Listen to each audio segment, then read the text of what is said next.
So if you're like most business owners, when you think about Canva or you suddenly hear about Canva, you're like, oh, sweet, I can make my own logo. Win, win, win. And you get there and you tap away and you're like, this was so easy. I made my own business's logo. Before you get too far, before you get too excited, or maybe if you've done that already and you're reeling back in a little bit. As a graphic designer who has been a graphic designer for 10 years, is bachelor qualified and has worked with hundreds, thousands of business owners, I would like to give you a couple of tips before you get too far into this process, because DIYing your logo on Canva is possible, and not many designers will say that, but there are things you need to know to do this well, and if you don't, it will be at the detriment to your business, and I want to help you understand that.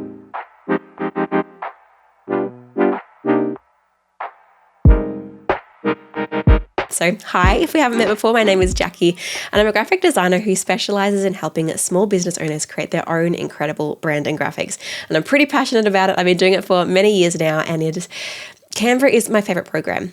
Do I believe that? I think I do. Canva is literally one of my favorite programs. I use it multiple times every single day. I've created 20,000 designs on Canva, more. It's like, it's the dream. And so I know it pretty well now. And I've seen a lot of business owners as they're working on Canva, making their logo, the mistakes that they're making. And I want to share that with you today. But before I do, I just want to do a little legal disclaimer. I am not a legal person, and anything that I say to do with legal things should not be taken as legal advice. Hopefully that covers me. So, all right, let's get into it. So today's tutorial, I'm actually going to literally show you my Canva slide and my screens. And so it's a little bit different. I feel like most video people would just put the video over the top, but here I am kind of doing it tutorial style because I feel like that's just the most easiest and most natural way for me to explain these things. So first things first is a general design thing. This is the case for if you're designing in Canva or if you're not designing in Canva. And it is, don't overcomplicate your logo or your icon. I see so many people, they think, all right, I'm designing this logo and this is going to be the one thing that everyone's going to see on my business. I need to make sure that it's perfect. I need to make sure that it's representing me and my business and everyone that I want to serve in this whole beautiful package, and everything needs to be there. That is not the case, my friends. Your logo is just one part of your visual brand. Your logo does not have to encompass everything or be everything to everyone. All it needs to do is be one part of your branding that's clear, that's consistent, and that's professional. And so what I see people doing all the time is they're trying to put too many fancy icons, too many fancy illustrations, too many fancy patterns and backgrounds and watercolors and fancy fonts and everything into this one logo.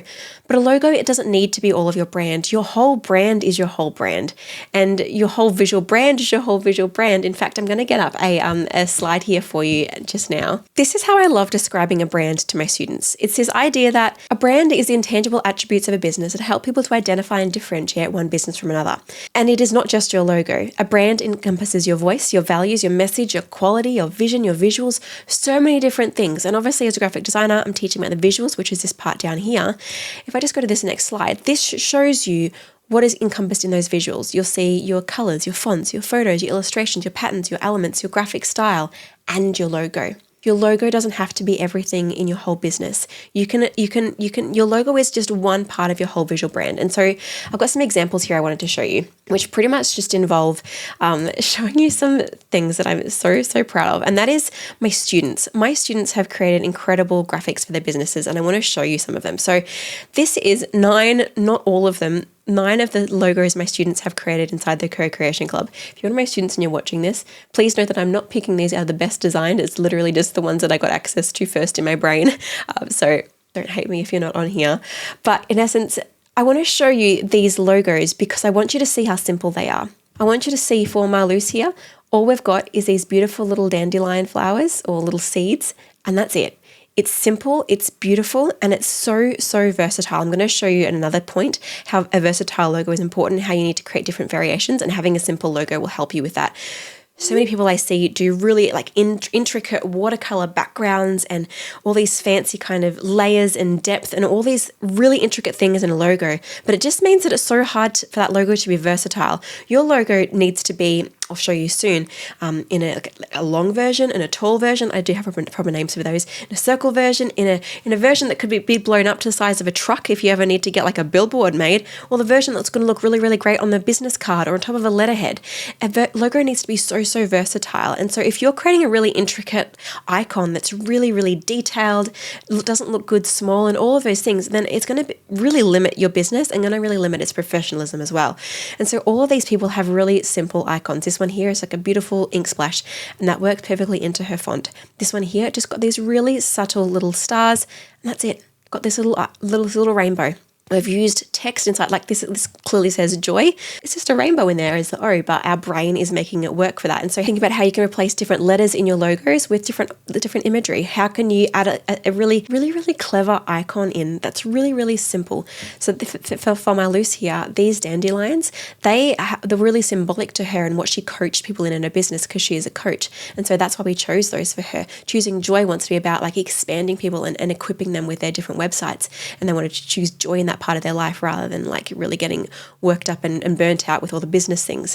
For wellness with Linda, we did like this little illustration that had like a circle and this path and this leaves, because that really encompassed what she was about. But it's not super complicated. It's complicated enough to be interesting, but not so complicated that it's bringing everything to be too complicated, too confusing, and not versatile enough for a logo. A logo needs to be so versatile. For Tara here, similar kind of things. It's got a lotus flower and some sparkles.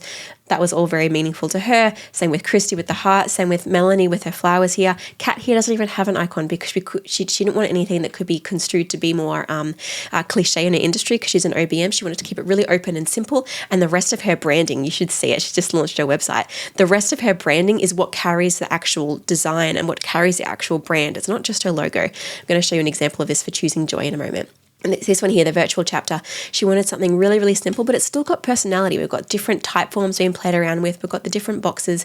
Things are happening. Things are still interesting, but the whole brand isn't trying to take away from, and the logo isn't trying to take away from what the whole brand wants to be and what the business is trying to do. So say, for example, here for Darian, for the Choosing Joy logo, you could see here that her whole brand is so much more than just that logo. We're using these sparkles over and over again, but we're also using lots of different other elements. We're using different kinds of rainbows, we're using different kinds of illustrations, we're using different kind of ways to illustrate our points, but it's done in a way that's so tasteful and that the logo feels totally part of the family, but it's not the only part of the family. The logo has brothers and sisters and cousins and aunties and uncles, and there's so many other things that are playing around with this, but the logo is just one part of it. So we've also got a color palette, we've also got a suite of elements. This is not all of them. We've also got a suite of fonts, and then that gets outworked into a full brand design that lives apart from the logo. She can pop her logo onto any of these things and it will work, but her logo isn't trying to carry the full load.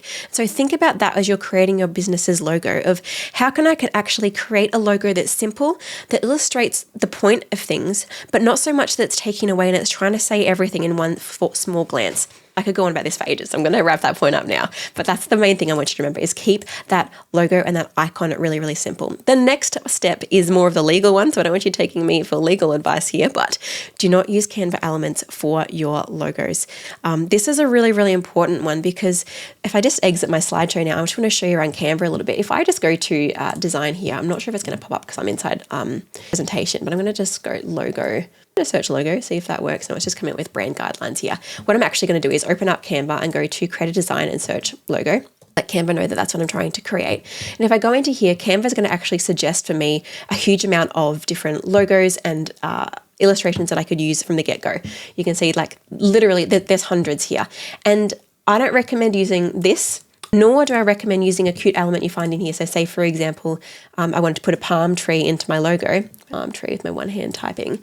Then you'll see here some really great palm trees. You could technically use this as your icon. It's nice and simple. It's beautiful. You could put some text here and here and it'd be a really great logo. But you don't own that image. You have the legal, technical, you could use it and not get sued, but not to the point where you own it.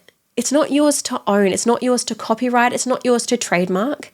And it's not something that you actually own as a business. And I think that's really sad when business owners are just kind of sitting around and saying, oh, I'll just use the Canva logo. And it's like, no, your business deserves more than that. You deserve more than that. You can create something that's totally unique to you, that no one else is ever going to own, that no one else is ever going to see around the place. Like if you use one of these logos, I can guarantee 1,000 other business owners have also used one of these logos. Minimum. And these are beautiful. Like this is a really great, I'd be totally happy if someone gave me that logo, but that's not the point. The point is I want a logo that's unique to me. A logo is such a differentiating factor for your brand and for your business. And if you are just kind of using random logo templates or using random elements that you find, it's not you anymore. It's everyone else. And I really encourage all of my students, and you today as well, don't use a standard Canva element or logo template for your logo. if you can help it. Now, what the caveat to this is that you can use shapes. So say, for example, if I just open up a new one here, shapes aren't owned by anyone. So say, for example, if I just go back here, open up the shape section here, go to town using these shapes. No one owns these. No one owns a triangle or a pentagon or whatever it is. Like, use those really basic things to create what you need to create. Say, for example, I wanted to create a really cool diamond thing. I could start off with this base and make this a bit bigger, and then maybe I could duplicate it and maybe put a smaller version over here, or I could make a sparkle out of this, or I could use this kind of sparkle. And like, if you click on this, if I go to corner rounding here, you can change how that looks as well. Like, there's so many different things that you can do with just the shapes. So consider doing that first.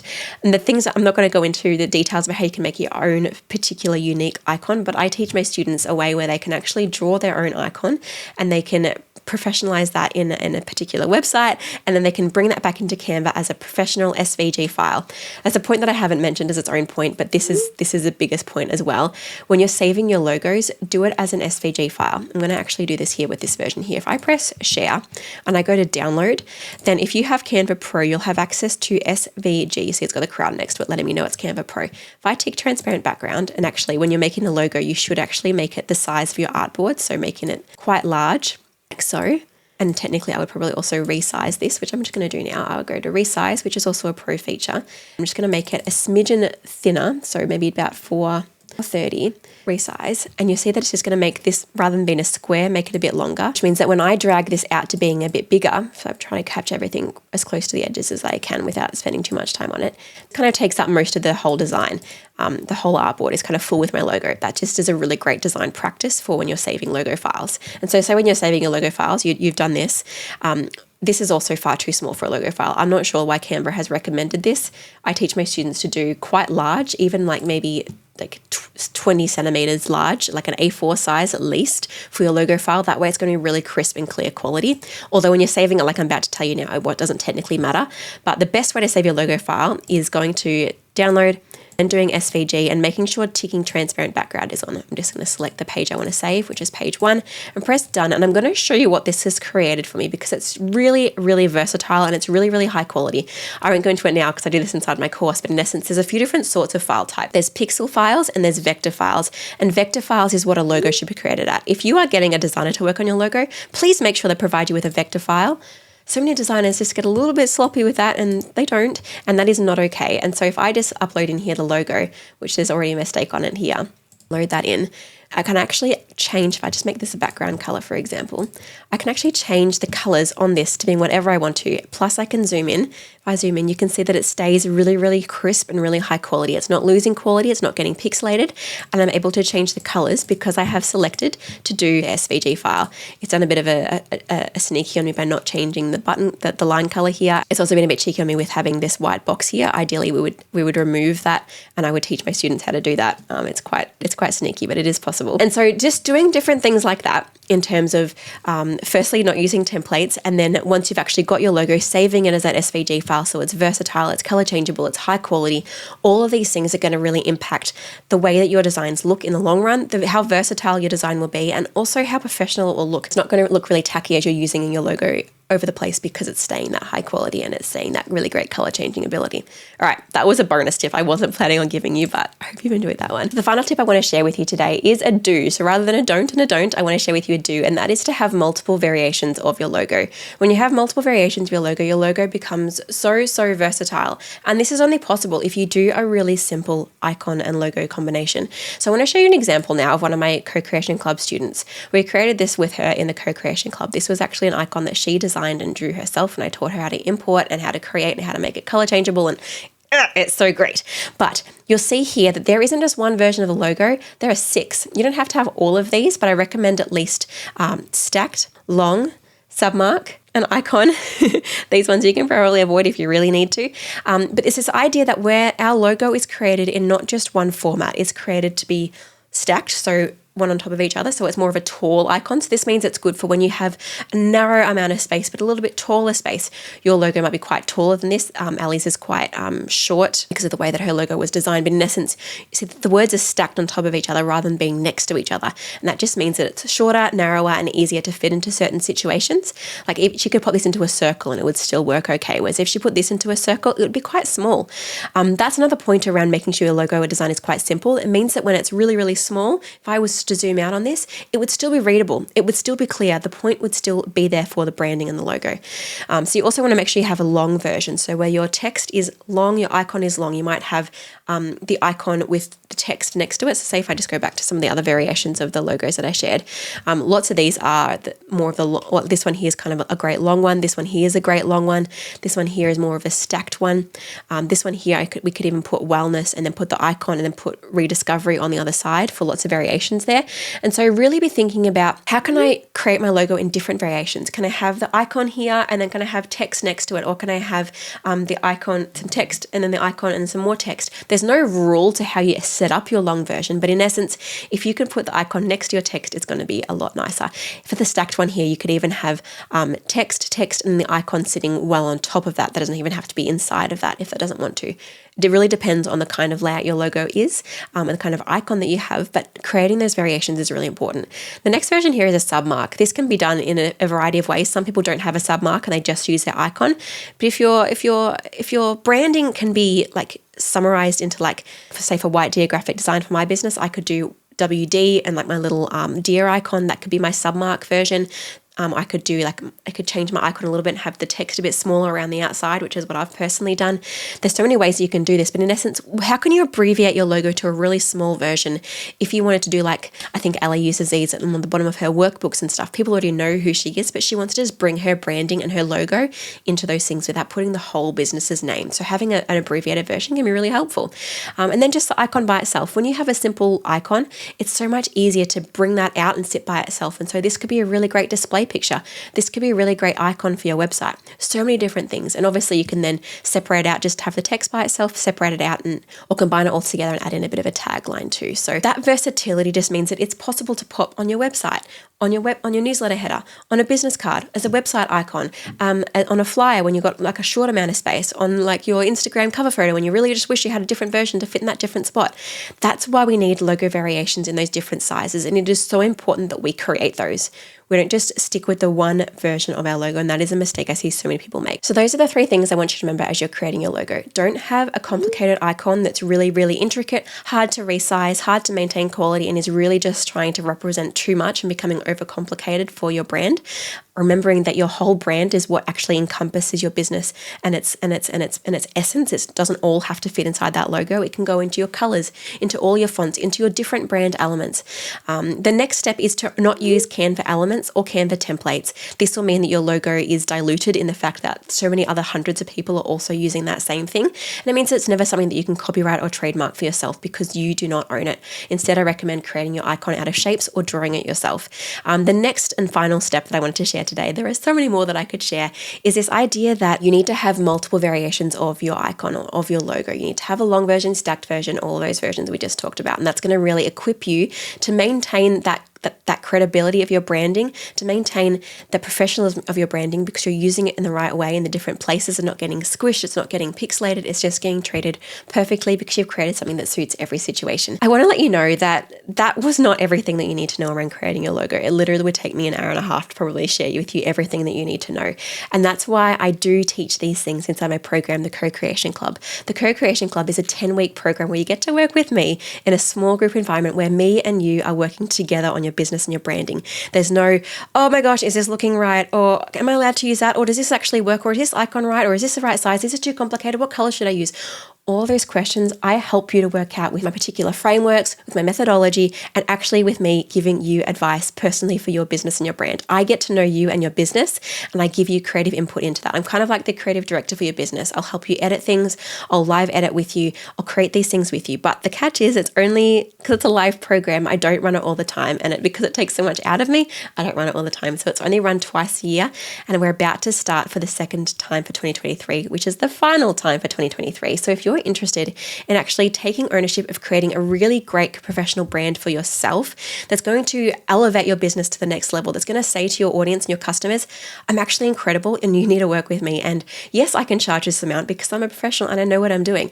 Your branding can say those things. And if you do that really, really well, then it's going to amplify your business. It's going to be able to help you to charge more. It's going to bring more people into your business. And it's going to save you so much time instead of you having to go back and forward, second guessing all the time and not creating a logo that you're happy with. I want to help you to create a logo that you absolutely love, a logo that's versatile, professional, and looks incredible, and a full brand suite, helping you choose those followers, helping you choose those colors, those fonts, those brand elements, the brand style, helping you actually apply that to things like your social media templates, your business cards, your flyers, your website, anything that you want to work on. We work on that together inside this 10-week program, and I would love to have you in there. The doors are open right now and they're closing very, very soon, and we start on July the 17th. So if you are wanting to actually say, yeah, I'm actually ready to have help with this, but I do want the autonomy of actually embedding myself into the brand. I want the autonomy of actually knowing how to create and edit these things going forward, rather than being locked into a design or being locked into a template and not actually knowing how to edit it. I'm going to teach you design principles. I'm going to empower you. I'm going to inspire you. I'm going to give you that accountability that you need to actually get this stuff done and get it done well. And so I would love to have you inside the club. Thank you for listening. I hope this tutorial has been helpful. If it has, don't forget to hit that like button, hit that subscribe button. If you would like to, give me a comment as well. Let me know which of those 3 tips was the most mind-blowing for you and which one you want to make sure that you implement as you create your own brand and graphics. So thank you for joining me, and I'll see you next week for another tutorial. Bye.